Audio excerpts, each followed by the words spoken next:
Well, hello, everyone. I am Matt Williamson, and my article hit today with a resounding nice stuff from you guys, breaking down all the options on defense for the Steelers, going forward now that the first wave of free agency has come. We talked a little bit on offense. Maybe my next article will be the offensive one with names, draft picks, areas they're going to go, that type of thing. So go check that out.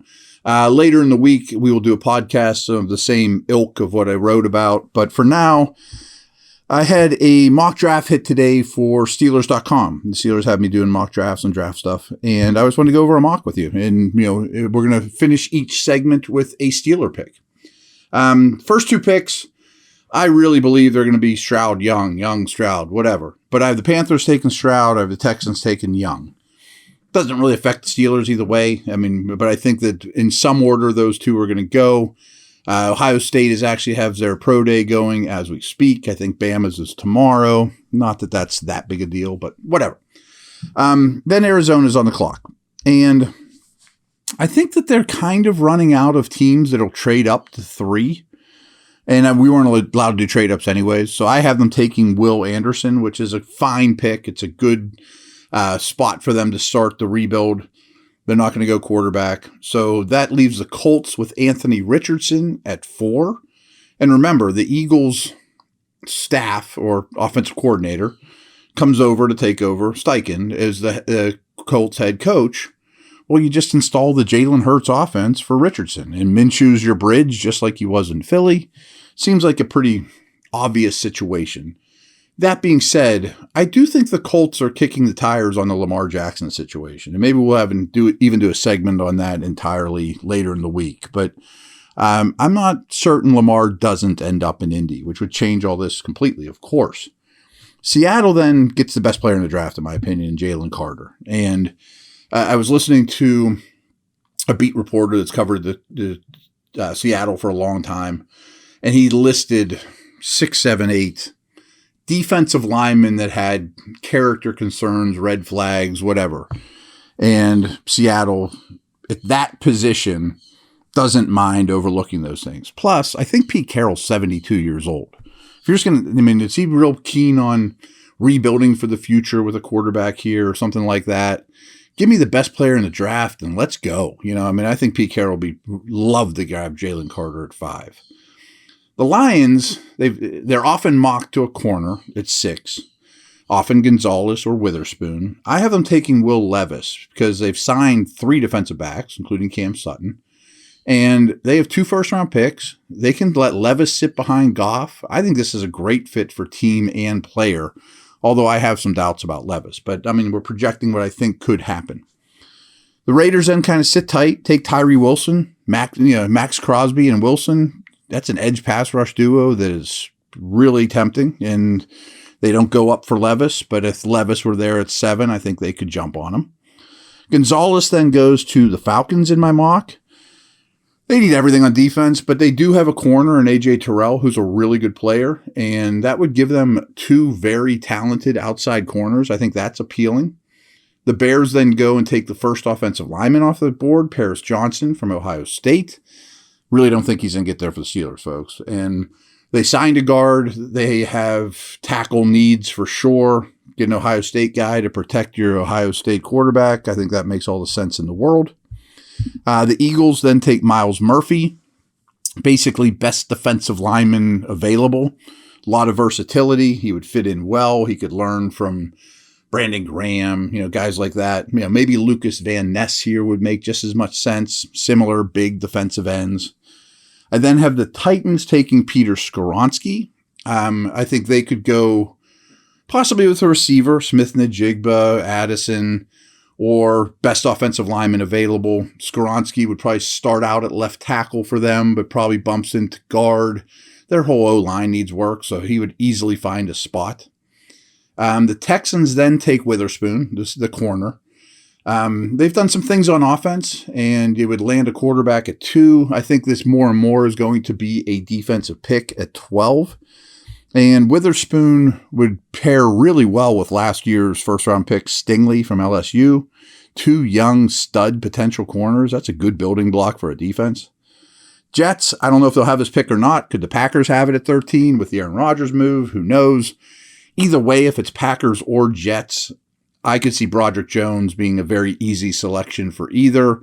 And Steeler fans going, Broderick Jones went. Tackle out of Georgia, really good prospect. If he were to find his way to 17, I think I run that pick to the podium. I don't think he's going to get past the Jets at 13 or the Patriots at 14.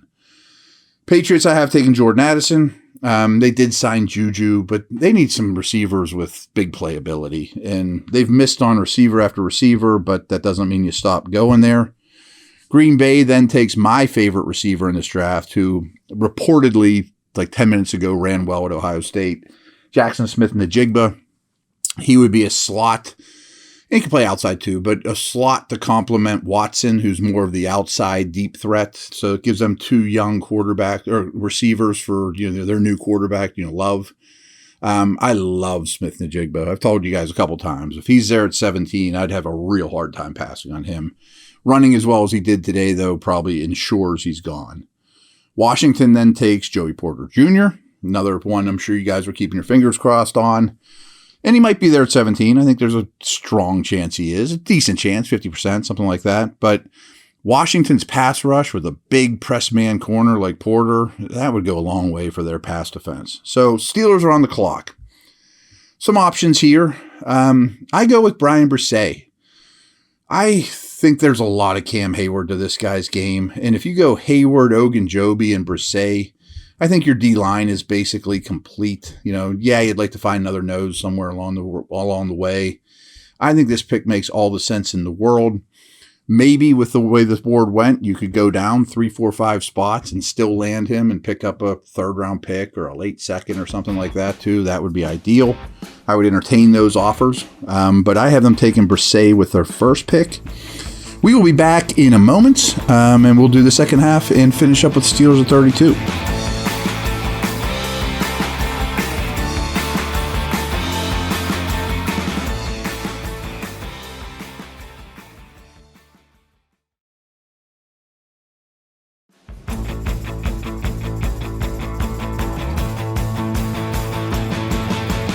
All right, I mentioned Van Ness before. Big, athletic, violent defensive end from Iowa. I think he'd fit in really well with the Lions opposite Aiden Hutchinson. Can also kick inside. Physical certainly is their brand. Bijan Robinson's a really hard guy to slot. I think you'd love to see him go in the top 16. I have him going 19 to the Bucks.